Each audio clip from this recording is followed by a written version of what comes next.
X square plus y square equals to 4xy হলে x to the power 6 plus y to the power 6 divide by x cube plus y cube এর মান কত? তো এই রাশিটিকে এভাবে লেখা যায় x to the power 6 divide by x cube y cube plus y to the power 6 divide by x cube y cube. এখন এখানে কাটাকাটি করলে থাকবে এক্স টু দি পাওয়ার 3। এখন এটিকে বলা যায় x by y whole cube plus y by x whole cube. এখানে আমরা এ কিউব প্লাস বি কিউবের মান নির্ণয়ের সূত্র অ্যাপ্লাই করতে পারি, যেটি হচ্ছে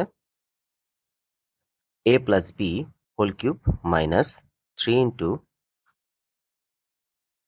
এ b into a plus b. তো এখন আমরা যদি x by y plus y by x এর মান জানি, তাহলেই এই রাশিটির মান বের করতে পারবো। তো আমাদের দেয়া ছিল x square plus y square equals to হচ্ছে 4xy।